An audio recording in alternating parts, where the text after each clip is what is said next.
Let's talk now about the telecom part of the probe and the mission. And this is again another view of the Voyager spacecraft, and here everything is folded, and we are going just to talk about the antenna, and here you have in the schematics of the antenna.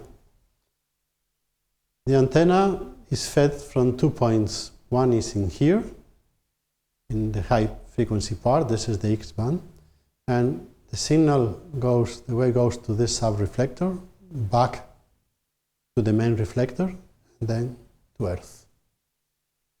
But also, on this side of the sub-reflector, we have another feed that at the lower frequency really sends the signal passes through this reflector, which is transparent at that frequency. This is called a dichroic surface, and then from the main reflector down to Earth. And on top of this, it has a low gain antenna that was only used at the launch time, at the early instances of the mission. And this is just the basic antennas. We call this X band and S band because they are related to the frequency bands at which they communicate. You will see the numbers later on. The block diagram of the telecom system spans from the cameras, from the images and the data, to the antennas. This is really what we have there. So we can go in two ways, from the probe to the Earth, or from Earth to the probe. In blue, here, and along this path, you have the uplink, which is from Earth to the probe. And in black, you have the downlink from the probe to Earth. So let's start from the probe to Earth, and let's go from left to right. Here we have the data, and the data is basically of two types, either images or data. And the data could be data from the instruments or also data related to the probe, how the probe is performing, parameters of the probe, how things are going. And this is normally called either engineering or spacecraft data. So all three are fed through the flight data processor, which in some way is a coding system. It's an autoencoder.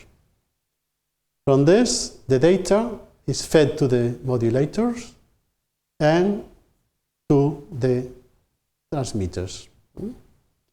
In the modulation side, we basically modulate the square wave subcarriers, and we encode also. There are codes there to just decrease and deal with the errors. On the transmitter side, we have the drivers, we have oscillators, power amplifiers, and we feed the antenna. And the antenna here transmits to Earth in two frequency bands, at 8 GHz and at 2 GHz, X band and S band. This is just the basic parameters. Okay. In the uplink, in the other way, the signal comes from the Earth, is captured by the antenna, is fed to the receivers. In some way they behave in the opposite way, as you saw, and then it has to be demodulated and decoded. And this will enter the computers, just to really bring the commands or the instructions or even programs, new programs, anything, new data that has to be sent to the spacecraft. And this is just the basic schematics, the block diagram for the communication system. Now to see in more details, here we start with the antennas and then we'll go to the other electronic parameters of the system. They had two antenna systems. One is a couple of monopoles, those wires that you saw coming out, 10 meters, and they could be combined in two ways. As a V antenna, a V like a letter, like a capital V, and this was used to capture signals up to 56 kilohertz, and they really were studying with them the magnetosphere of the planets. But also, they could combine them as two independent antennas, two orthogonal monopoles, and they were used to identify the sources of radio signals coming from the planets. And they cover the range from 56 kilohertz to 40 megahertz. And this is really interesting because Jupiter is one of the most powerful sources of radio emissions at about 20 megahertz. Even at some moments, the 20 megahertz signals from Jupiter are stronger than from the Sun. So Jupiter, in this sense, the magnetic fields of Jupiter really produce quite strong radio emissions. And they wanted to study this. And then we have the low-gain antenna, which is just a backup antenna for launch and close-to-Earth communication, and then the high-gain antenna. And here you have the basic data for the antenna. At S-band, it was sending downlink signals at 2.3 megahertz, basically for data, for telemetry. And on the uplink, 2.1 megahertz in S-band. And they use right-hand circular polarization for different reasons. One, at very low frequencies, the ionosphere really induces some Faraday rotation of the polarization. So using circular polarization makes things simpler. And two, since the antenna had to be pointing to Earth all the time, really one of the ways of releasing the requirements on pointing was just to use circular polarization, because then any rotation of the antenna will not have any effect on the reception of signals. While if it was linearly polarized, you have to keep also linearly polarization on the receiver with a clean and well-oriented directions. And at X-band is 8.4 megahertz, and this was used for sending the images and telemetry. They had to use data and images sent through this channel. And it used both right and left hand circular polarization. So this is just the basic parameters for the antennas on board. The dimensions of the antenna is 3.7 diameters. This is the main reflector. And it has a focal length to diameter ratio of 0.34. It's prime focus fed at this band, which is the one that fits through the subreflector, and it's a Cassegrain at X band. And the subreflector is 64 centimeters in diameter. The beam width is 2.5 degrees in S band and 0.6 in X band. So it's a narrow band, but it's still in the order of the degree. It has side lobes in the order of 20 dBs in both cases, and the peak gain was around 35 dBs in S band.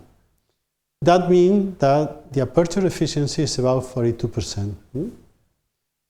The aperture efficiency is something that compares the effective area of the antenna to the physical, to the size of the dish, of the main reflector. And that means that only at that frequency, 42% of the surface is equivalent to the effective area of the antenna. At X bands, things improve. The gain is 48 dBs, and the aperture efficiency is around 62%, which is good enough for our purposes. And that for the antenna. For the transmitters, that means the power amplifiers, they use tube amplifiers, and of the type known as traveling wave. They are really tubes where a wave interacts with all the electrical parts and really generate a high power.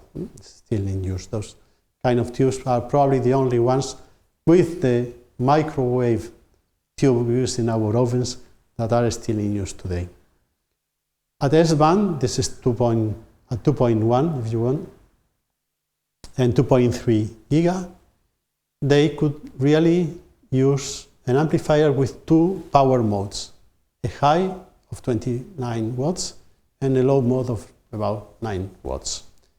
And the efficiency is quite low. That means that just to get those 30 watts here, you roughly need to put 90 watts of DC power just to get this radio frequency power. That's the meaning of this term.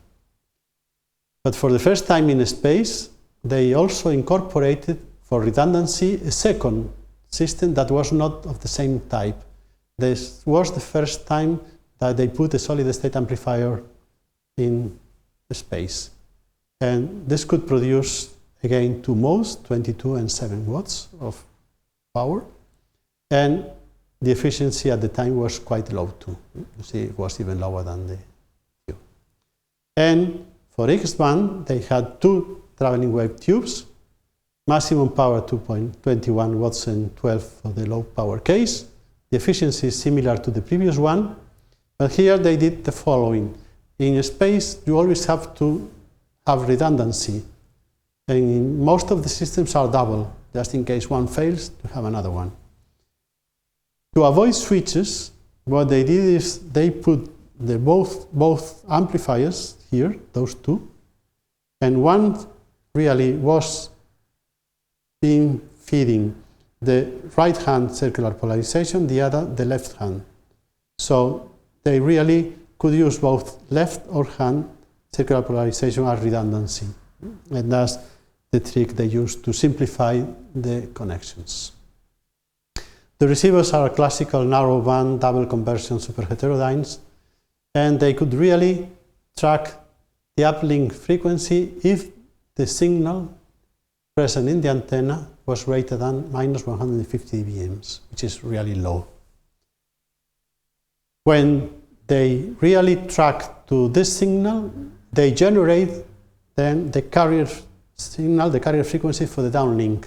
So in some way, from the Earth, they send the signal that will be, after treatment, will be resent back as carrier to Earth.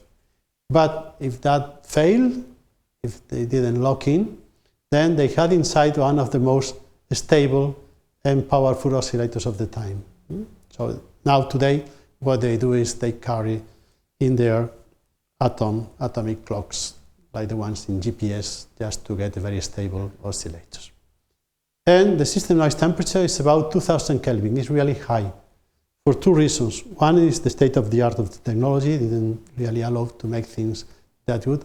And second, that most of the time when the antenna looks to the Earth, the sun is nearby, so there's plenty of noise that is being received by the spacecraft. On the other side, on the contrary, when the ground antenna looks to the satellite, most of the times it sees just a clear sky. The data rates. The data rates are low for any other purpose that you may compare with. They could go from 40 bits per second to 150 for the images. This was required for the images. And they could send the images from Jupiter with this data rate and comply to the 510 to the minus 3 bit error rate, bit error rate required, or probability. From Saturn, they had to decrease to 44 kilobits, Uranus 29, and Neptune 21. So that means that it took longer and longer to send the images. Non-images data is being sent back at the beginning at 3000 bits per second maximum. They require a higher probability. Today they are sending 160 bits per second with this bit error probability. And they also sending data about the mission and the spacecraft at 40 bits per second. The strongest requirements are in the uplink. Here, they are sending command instructions to the probe at the rate of 16 bits per second, and they require a probability of 10 to the minus 5. That means that only 1 bit in 100,000 could be in error. They use binary phase shift keying as the digital modulation, as was already commented. The codes used in space are quite powerful codes, either to detect errors or to correct errors. The inner encoder uses a constraint length convolutional code. The rate is 1/2. That means that for each information bit, they put another redundant bit on this. And this is a very powerful error correcting code. And this code was good enough to send the images from Jupiter, and is also with a Viterbi algorithm decoder is good enough just to decode all the data from the ground, all the commands. So this is just the basic coding structure. But for Neptune, they had to incorporate the second code, and this is an outer code encoder, which is just basically an error detecting code. And here they use a Reed-Solomon code with interleaving. That means that they mix in time the bits to avoid burst errors, and they could correct. This is, in this case, this is a total number of bits per word, and this is the total number of information bits in the word. And through this code, they send the images from Neptune and all the remaining data. And this is just the detail for the codes. The inner code, which is the convolutional code, it could achieve bit error probability of 5×10 to the minus 3 with 3.5 dBs of energy per bit to noise power spectral density. And they send the images here from Jupiter and Saturn. For Neptune, they had to incorporate the second code that, concatenated with the previous one, they achieve a bit error probability of 10 to the minus 6. This is 1 bit per million bits, with a signal-to-noise ratio, digital signal-to-noise ratio of 2.5 dBs. So this code was really a powerful code because it enabled them to send the images compressed. They could compress the image by the factor of 2.5 without losing any information. So really they could now accommodate the Neptune images and send them to Earth. This is a figure you saw before. For this case, we have a binary phase shift keying probability of error here. And for instance, we said that for 10 to the minus 5, we require 9.6 dBs of signal-to-noise ratio. But with the inner code, this really meant a coding gain of 5.4 dBs, so they could only needed 4.2 dBs. That means a higher data rate, and they gain a lot of dBs. And with the second code, then they even improve this